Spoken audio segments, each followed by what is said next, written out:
Hi, this is Wendy Wagner, the Rooted Realtor and broker owner at Exit Global Realty. And this is Rooted in Compliance, because compliance isn't scary. In my last video, we talked about one of the most important questions in real estate. Who do you actually represent? Today, I want to take that a little bit deeper and talk about what that means here in Florida. Because in Florida, the brokerage relationship matters. And the words that we use matter. Transaction broker, single agent, no brokerage relationship, dual agency. These are not just random real estate terms. They describe the relationship between the licensee and the consumer. And that relationship determines what duties are owed. So let's start with the relationship most Florida agents are operating under most of the time. Transaction brokerage. In Florida, transaction brokerage is presumed unless single agency or no brokerage relationship is established in writing. So let me say that another way. If you are operating as a transaction broker, Florida does not require a separate transaction broker disclosure the way it once did.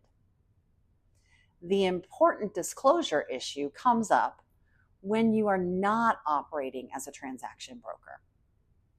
That means if you are acting as a single agent, or if you have no brokerage relationship with a party, that relationship needs to be established and disclosed in writing as required by Florida law. Now, what is a transaction broker? A transaction broker provides a limited form of representation. That means a transaction broker can assist a buyer, a seller, or both parties in the same transaction, though I don't recommend it.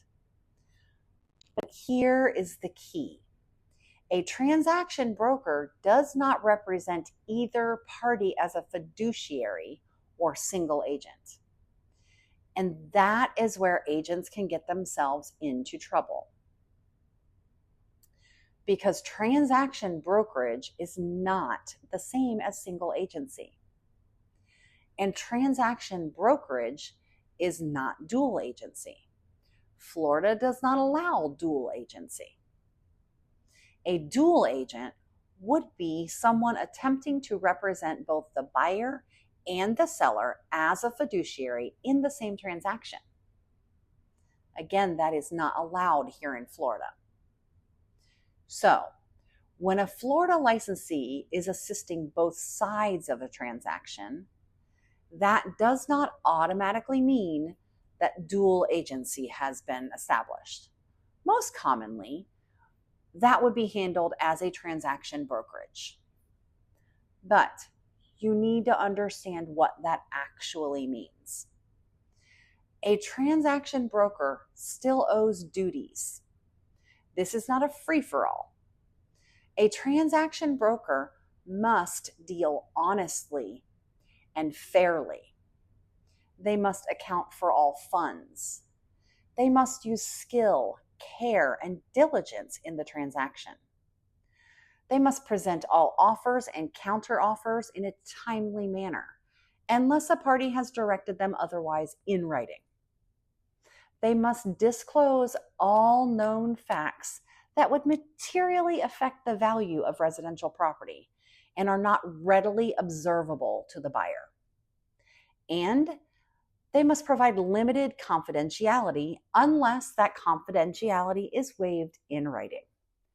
So transaction brokerage still carries responsibility, and it is still representation, but it is limited representation. It is not fiduciary representation. Now let's talk about single agency. Single agency is different. A single agent represents one party as a fiduciary. That party is the client.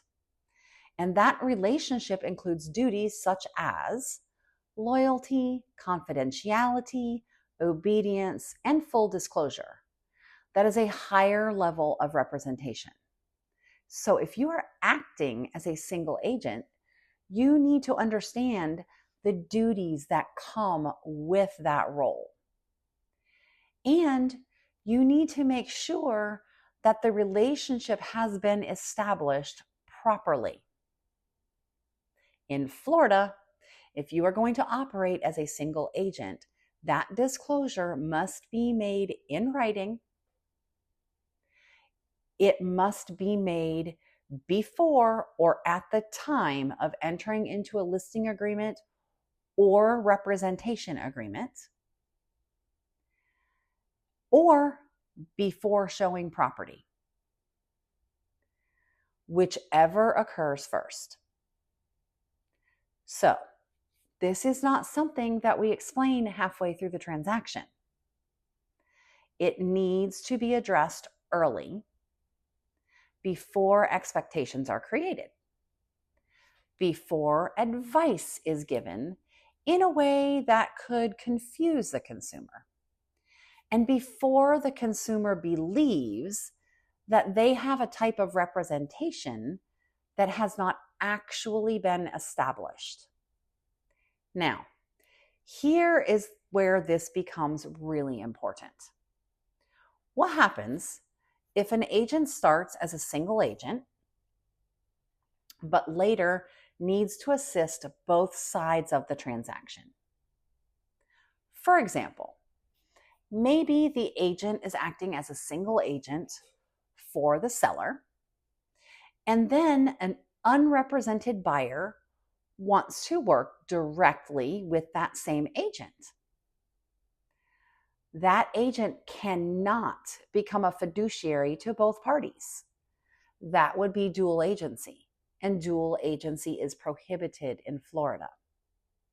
So, the relationship would need to be handled correctly.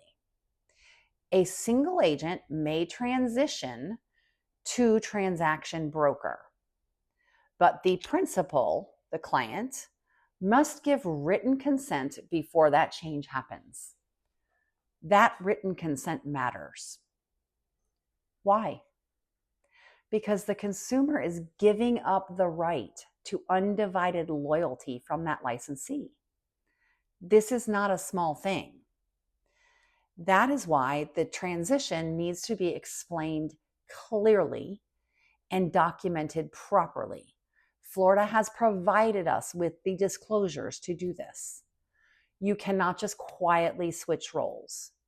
You cannot say, well, now I'm helping both sides, and keep going as if nothing has changed. And you cannot continue acting like a single agent while also trying to assist both parties. You need to know what relationship exists. You need to know what duties are owed. And you need to know what written consent or disclosure is required.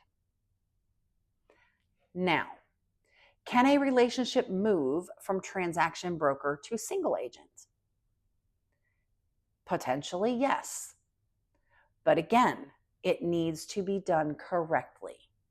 If you are moving from transaction broker to single agency must be established in writing before you begin acting in that fiduciary role. And this is where your brokerage policy matters.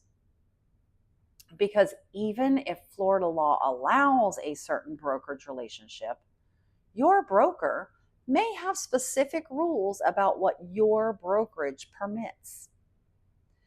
Your brokerage may have policies about whether single agency is allowed, what forms must be used, and who must approve them, when they must be signed, and how they must be stored in the transaction file. So, Agents should never assume. Do not assume that your brokerage allows single agency. Do not assume that you can transition relationships without broker approval. Do not assume the consumer understands what is happening. And definitely do not assume that helping both sides means the same thing in every situation. Now, let's also talk briefly about no brokerage relationship. No brokerage relationship means that you are not representing that party. But even with no brokerage relationship, you still owe certain duties. You must still deal honestly and fairly. You still must account for all funds, and you still must disclose known facts that materially affect the value of residential property and are not readily observable to the buyer. If you have no brokerage relationship with a party, that notice must be given in writing before showing property. So again, the pattern is clear. Transaction brokerage is presumed in Florida, but if you are not operating as a transaction broker, if you are acting as a single agent, or if you have no brokerage relationship, that needs to be handled in writing as Florida law requires. And if you are transitioning from single agent to transaction broker, the principal, your client, must consent in writing before the change occurs. This is why language matters. If you are a transaction broker, say transaction broker. If you are a single agent, say single agent. If you have no brokerage relationship, say that. And if you are not sure which relationship applies, that is the moment to stop and ask your broker. Not after an issue comes up. Not after the contract is signed. Not after another agent questions it. Before. Because good compliance happens early. Consumers often do not understand brokerage relationships. They may think that the agent showing them a home automatically represents them. They may think that the listing agent is there to protect them. They may think every agent owes the exact same duties. And if we do not explain the relationship clearly, confusion happens. And confusion creates risk. Risk for the consumer, risk for the agent, and risk for the brokerage. As agents, we cannot just hand someone a form and assume that they understand it. A signature does not always mean understanding. Our job is to communicate clearly, explain the relationship, explain what duties are owed, explain what the relationship does and does not mean, and document it the way Florida law and brokerage policy require. So here is the simple breakdown. In Florida, transaction brokerage is presumed unless single agency or no brokerage relationship is established in writing. A transaction broker provides limited representation and may represent a buyer, a seller, or both parties, though I don't recommend it. A single agent represents one party as a fiduciary and owes duties like loyalty, confidentiality, obedience, and full disclosure. Dual agency is not allowed in Florida. If a single agent needs to transition to a transaction broker, written consent must be obtained before the change. And if there is no brokerage relationship with a party, that must be disclosed in writing before showing property. The takeaway is this: know your role, know your duties, use the right words, use the right forms, get the proper written consent when required, and always check with your broker.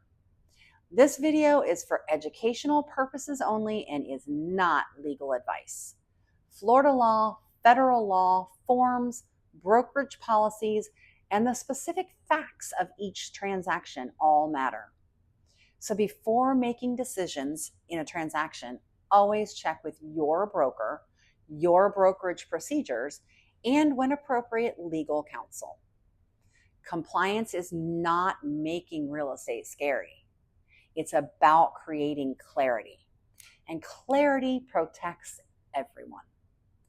Comment agency if you want more simple compliance breakdowns like this. I'm Wendy Wagner, and this has been Rooted in Compliance, because compliance isn't scary. Stay rooted, think global, grow together. Rooted Realtor out.